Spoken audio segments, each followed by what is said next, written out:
May mga poso ba kayo sa inyong bahay o kaya Jetmatic pump? Tara, alamin natin kung paano to ginagawa.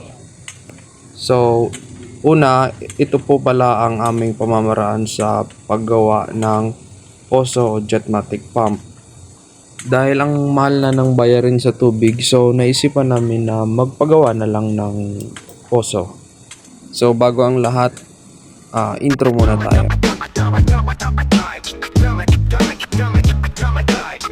Diyan pala si Tito Joe pala dyan ang natasan upang mag-clamp ng tubo para matibag yung lupa sa ilalim at may angat lang paunti-unti. Ginagawa may bigan, yeah. Natural lang din sa pilitan. Sila naman sa Batikwasan, siya ang nagtataas baba ng tubo upang mas madali makabao ng tubo sa ilalim. So dyan, ang tubig nga pa lang yan ay pabalik-balik lang naman. Kailangan lang dyan makuha yung buhangin sa ilalim. One time kasi may nakita ko sa YouTube na ang mano-mano nila is napakahirap talaga kung titignan kasi wala silang boom. Yan parang hagdan sa taas. Malaking tulong din yan sa paggawa ng bomba o poso dahil yan ang nag-guide sa pagtaas baba ng tubo upang matibag yung lupa sa ilalim. At sa puntong yan naiipit yung tubo, so naisip nila na parang gumugo lang yung lupa sa ilalim. So naisip ni Papa na kumuha ng tubo doon sa lati para gawing guide dyan sa lalim na ipinambubutas. Ang kukunin pala nilang size na tubo ay size number 3. Sapat na yun para malampasan yung gumuguhong lupa. At dito ay ako ay umay extra lang kasi dyan po pala ay ako ang nagluluto ng pagkain nila, kaya hindi ako makasabay dyan sa vlog na yan.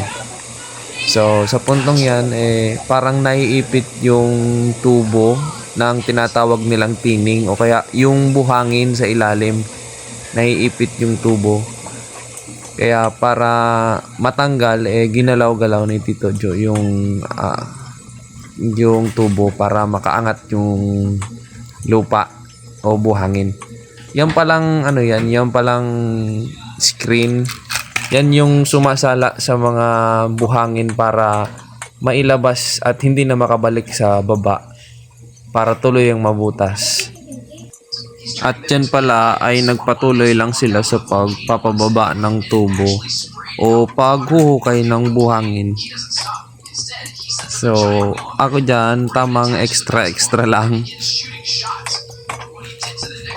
Habang si Papa nanonood, tinitignan kung ano nangyayari. Dahil medyo boring, fast forward muna natin ang mga pangyayari.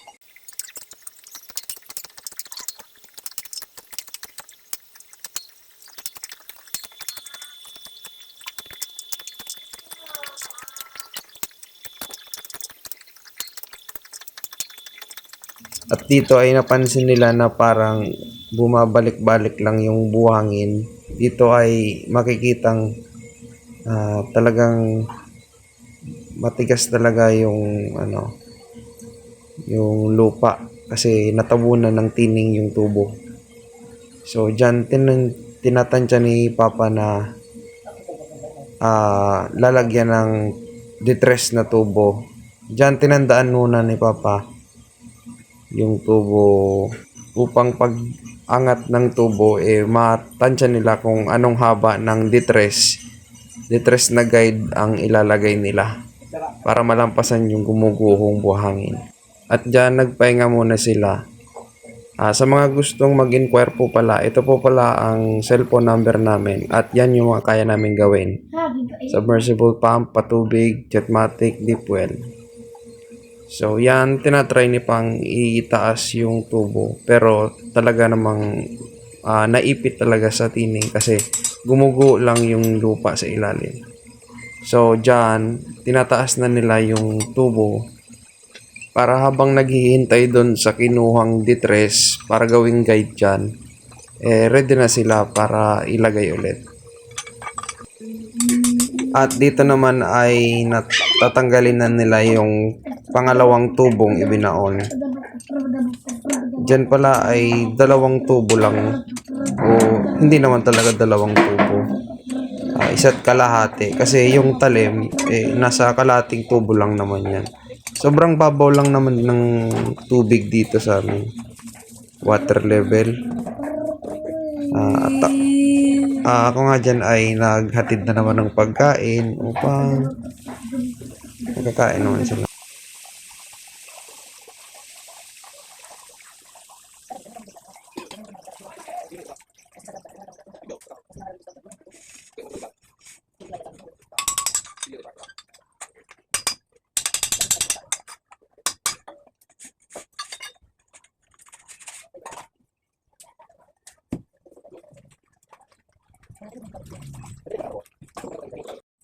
At dito nga ay dumating na yung pinapakuha ni Papang tubo sa latte. Ito pala ay size number 3.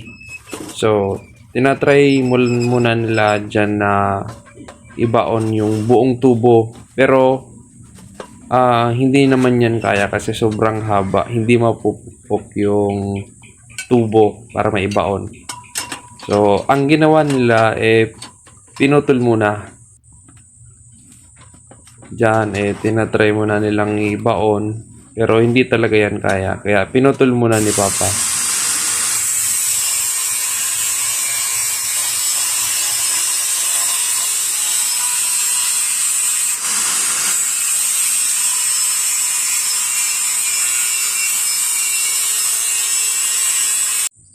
At pagkatapos putulin, gagawin naman nila yung pagbabaon ng tubo gamit ang martinite. Yan palang martinite, yan yung ipupukpok nila dyan sa sa tubo para bumaon. At dahil boring, fast forward muna natin yung mga pangyayari.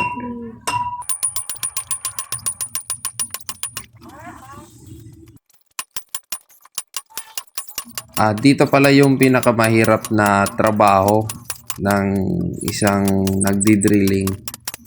Kasi bukod sa nakakangalay, nakaka-boring tignan. Pero dyan mo talaga makikita yung determinasyon para talaga makuha talaga yung tinatawag na burabod dito sa amin. Diyan nagpatuloy sila sa pagbabaon. Nagsalita na si Kuya Line at Tito Jo. At dyan nabaon na nga. So, tinatanggal na. Yung nayupi pala na yon, i-welding na lang yun ni Kuya Pom. Puputulin mo na yan tapos i-welding na lang. Hindi kasi kaya yan yung buong tubo ibaon kasi napakataas. Tapos hindi naman abot ng martinite para pukpukin pa baba. Yan, si Kuya Pom. Yan. Habang wini-welding ni Kuya Pom, yung iba nag-snack muna dyan. Kasi matagal talaga ang pag-welding yan.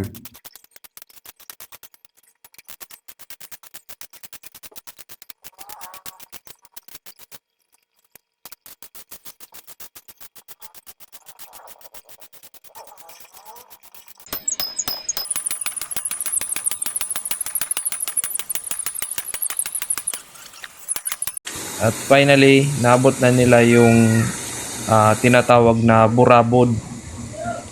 Ibig sabihin po niyan ay may lumalabas ng tubig dyan. At ako naman ay pumunta dyan upang tignan yung mga lupa na nakuha nila doon na sinyalis na may tubig na daw po yan. So, ito nga po yung mga bato-bato. Parang mga bato, yung mga matitigas na bato. Yan po yung itsura niya.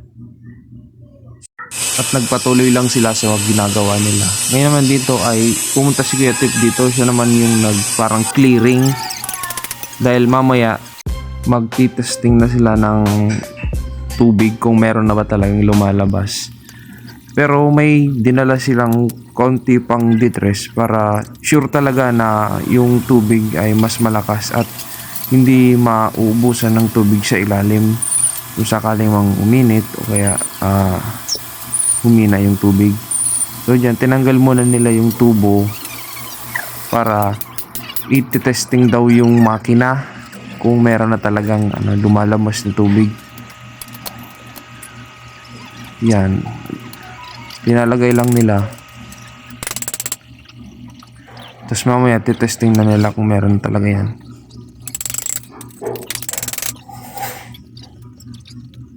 Diyan,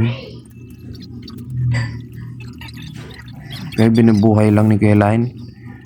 Linalagyan niya ng tubig para magkapondo sa ilalim. Masisira kasi yung makina pag walang tubig. So yan, tinesting nga.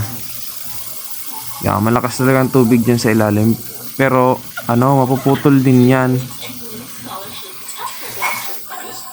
Kasi nga may tining pa sa ilalim. So dadagdagan pa nila ng tubo. Yan na nga yung tubong sinasabi ko, yung maikling tubo na dinagdag nila. So yan, ibabaon pa nila para yung detress na guide ay mas lumalim pa, para yung tubig marami talaga. Pero nagko-control sila dyan kasi malapit kami sa sa dagat. Baka kasi abutin yung tubig alat. So dito po ay malapit nang matapos. Mamaya magte-testing na sila dyan ng tubig. At dyan nga ay tapos na at nagte-testing na sila. May isang oras na yan, kaso di ko lang nabidyoan kasi nagluluto talaga ako niya ng pagkain nila. So dyan, yan lakas talaga ng tubig. Yan, nagluluto ako niyan. Dito naman yung yung nalagyan na ng poso. Pinatigas muna tapos tirnay ko na. Yan, meron na siyang tubig. So thank you for watching.